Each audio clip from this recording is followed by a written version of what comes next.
প্রিয় শিক্ষার্থীরা, হিসাব বিজ্ঞান বিষয়ে ডেবিট ক্রেডিট নির্ণয় বারবার ভুল হচ্ছে। একটি সহজ টেকনিক অবলম্বন করলে আমরা সহজে ডেবিট ক্রেডিট নির্ণয় করতে পারবো। আমাদেরকে ডেবিট ক্রেডিট নির্ণয় করতে হলে সবার আগে মাথায় রাখতে হবে সম্পদ,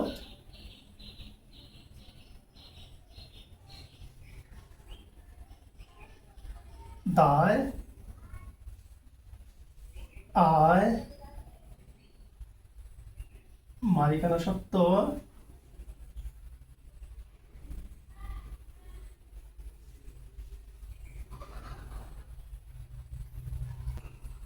ব্যয়।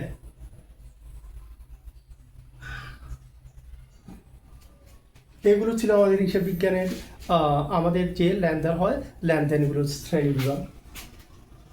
মনে রাখতে হবে আমাদেরকে চিনতে হবে সম্পদ চিনতে হবে, হিসাব বিজ্ঞান বিষয়ে সম্পদ চিনতে হবে। সম্পদ চিনতে হলে দায় চিনতে হবে, আয় চিনতে হবে, মালিকানা সত্ত্ব চিনতে হবে এবং ব্যয় চিনতে হবে। মনে রাখতে হবে সম্পদ বৃদ্ধি পেলে বৃদ্ধি পাবে নতুবা কমবে। মনে রাখতে হবে সম্পদ বৃদ্ধি পাবে নতুবা কমবে। দায় বৃদ্ধি পাবে নতুবা কমবে।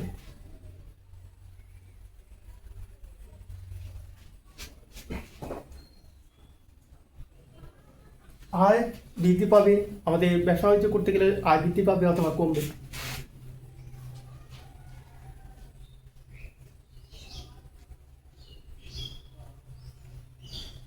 তারপর মালিকানা সত্ত্বের পরিমাণ বাড়বে নতুবা কমবে।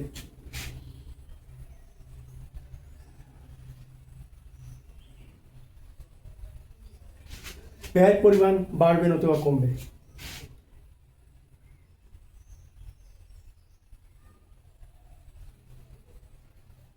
এই ছিল আমাদের সম্পদ, দায়, আয়, মালিকানা সত্ত্ব, ব্যয়। এখন আমরা কখন ডেবিট কখন ক্রেডিট আমরা কিভাবে বুঝবো? আমাদেরকে সহজ একটা টেকনিক অবলম্বন করতে হবে।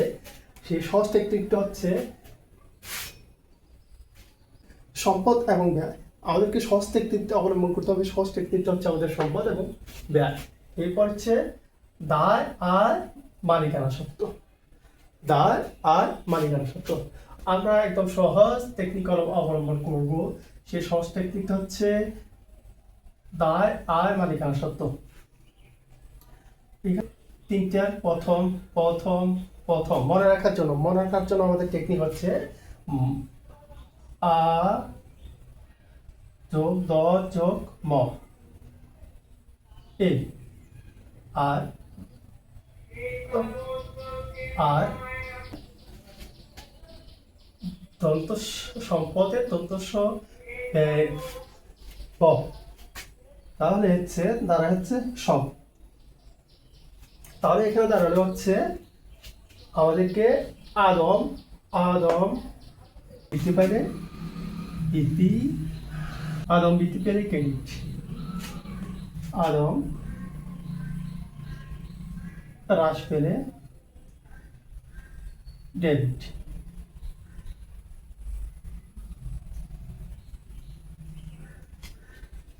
আর বাকি সব মানে সম্পদ এবং ব্যয়, সবের বেলায় আমাদের উল্টোটা ঘটবে। সবের বেলায় উল্টোটা হচ্ছে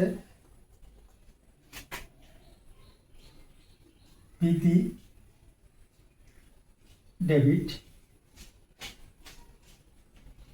হ্রাস ক্রেডিট। এইটা ছিল আমাদের মূল টেকনিক। এই টেকনিক অবলম্বন করলে আদম বৃদ্ধি পেলে ডেবিট ক্রেডিট, হ্রাস পেলে ডেবিট। আর সব সম্পদ এবং ব্যয় বৃদ্ধি পেলে ডেবিট, হ্রাস পেলে ক্রেডিট। তাহলে সহজ আদম এবং সব, আদম এবং সব, আদম এবং সব, এই টেকনিকটা অবলম্বন করলে আদম, আয়, দায়, মালিকানা সত্ত্ব, আদম, আয়, দায় এবং মালিকানা সত্ত্ব। তাহলে এই সহজ টেকনিক অবলম্বন করে আমরা সহজে হিসাব বিজ্ঞান বিষয়ে ডেবিট এবং ক্রেডিট নির্ণয় করতে পারবো। এখানে আমাদের কোনো ধরনের ভুল ভ্রান্তি হওয়ার কোনো সুযোগ নেই। একটি মাত্র টেকনিক, এই টেকনিকটা অবলম্বন করলে আমরা সহজে সহজে সহজে খুব সহজে হিসাব বিজ্ঞানের ডেবিট এবং ক্রেডিট সহজে আমাদের আয়ত্তে নিয়ে আসতে পারবো। এই ছিল আমাদের হিসাব বিজ্ঞান বিষয়ে ডেবিট এবং ক্রেডিট নির্ণয়ের সহজ সমাধান।